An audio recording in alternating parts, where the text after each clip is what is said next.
What is happening, YouTube? Kenpachi Yugioh coming at you with a 2012 deck profile. So, a lot of you may start by asking, what is 2012? What kind of format is that? It is every set up to Abyss Rising, if not Cozmo Blazer. I forget which one was latest, but it has, I know it has Fire Fist Bear and Abyss Dweller. So, that is the time period we're talking about.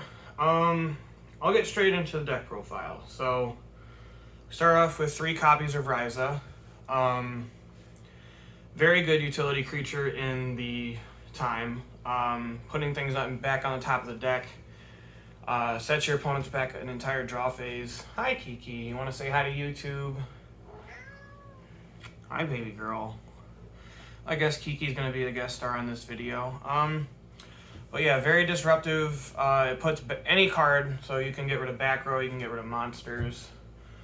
Very good. That's why they call it Monarchs. You run a bunch of Monarchs. Bye-bye.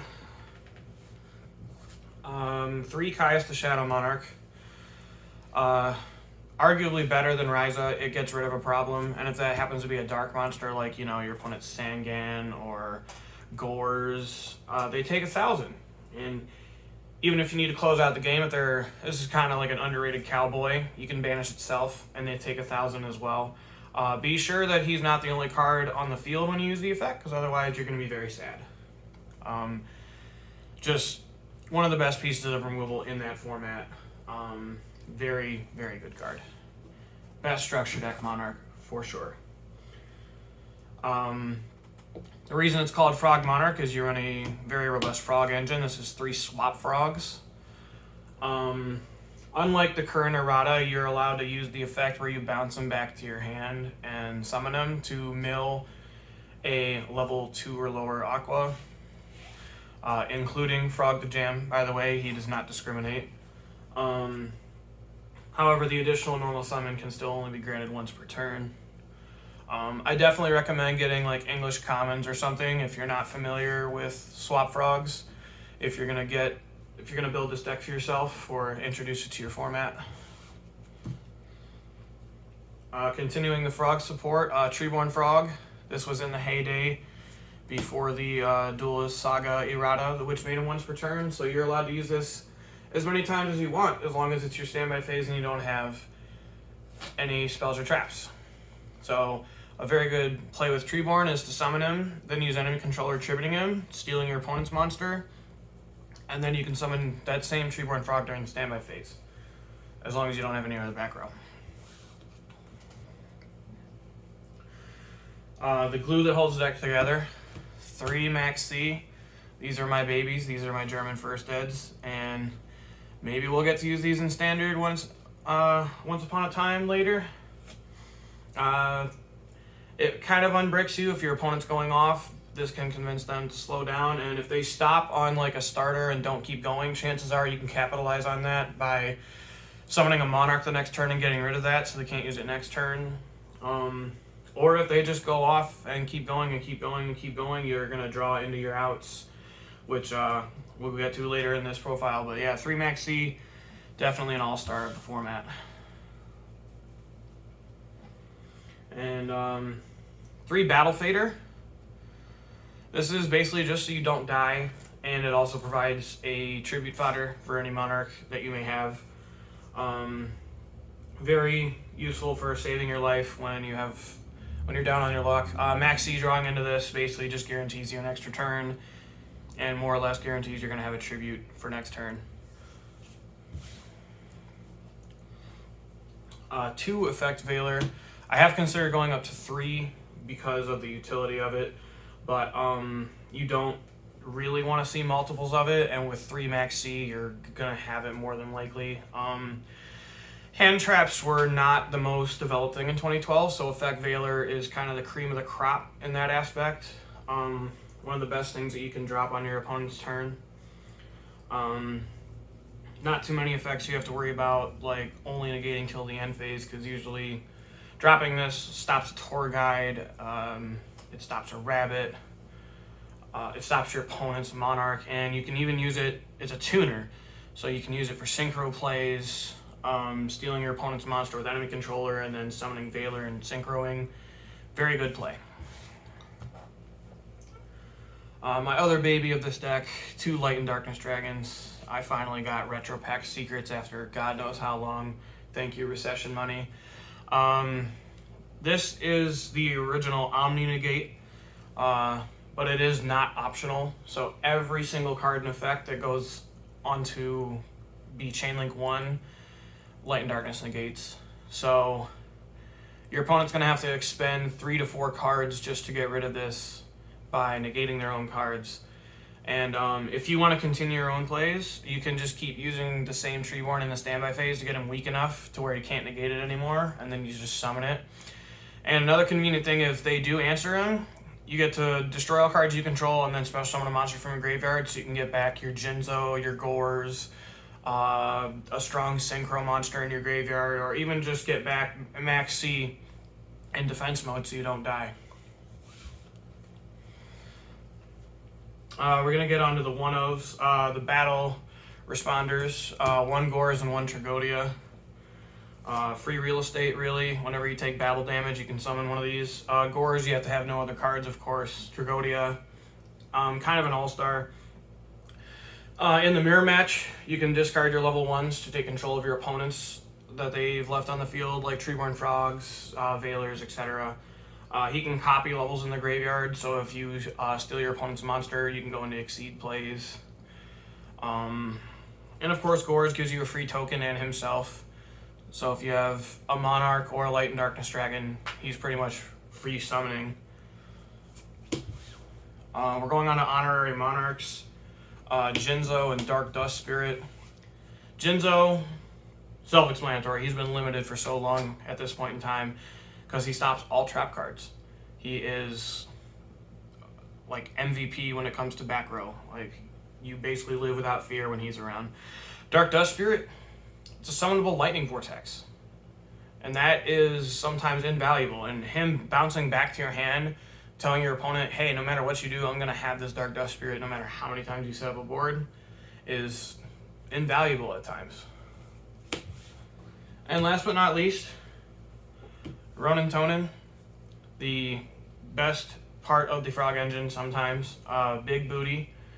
Summons from your grave an unlimited number of times. You don't really care about the non-synchro material. You just care that he's got a big booty and he's going to be there pretty much forever. So, like, if your opponent's on Dino Rabbit and all they can do is summon their normals, none of them can get over Ronin Tonin. 2k in the butt matters a lot in this format. On to the spells. I got 3 enemy controller. This is primarily used with Treeborn Frog to steal your opponent's monster, and then more or less tribute it for that turn, or use it for a synchro or something else, like even if it's just to get it out of the way, like a Thunder King Ryo, just so they can't send it to negate, or because you want to tribute it off. Sometimes go to defense mode saves you if you are about to die, or against an opposing Monarch, you can put it to defense mode and then use your Monarch to run it over. It has its utilities. It's a very good card in this deck. 10 out of 10 would activate again. 3 Soul Exchange. This card does target if that ever comes up. So it is Spirit Reaper removal and stuff like that. You exchange your battle phase in exchange for getting rid of one of your opponent's monsters and helping set up your board. Often this results in a 2-for-1 in card advantage, which is what people live for. This is a Pot of Greed, except you skip battle phase and you have to already have the cards. But very good advantage engine.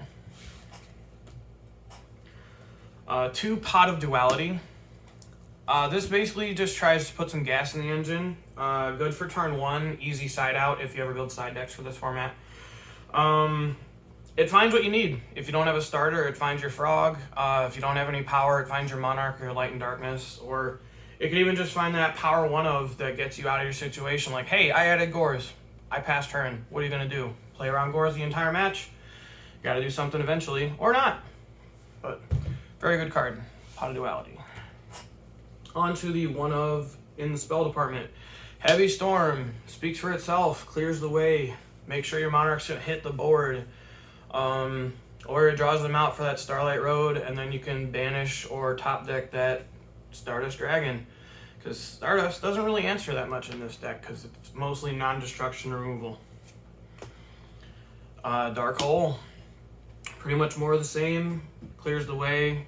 Unless your frogs get in there for a little bit of damage, or if you can set up your Daigusto Phoenix play after that. It is a, got another one of those kind of self-explanatory powerhouses. Good thing this is limited to 1 in that format. Reborn the Monster. This will help you win most of the time when it's in your hand.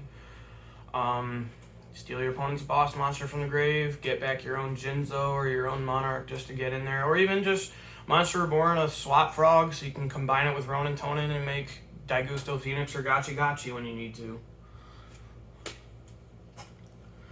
Bolt, aka MST, aka Negator, aka the best card.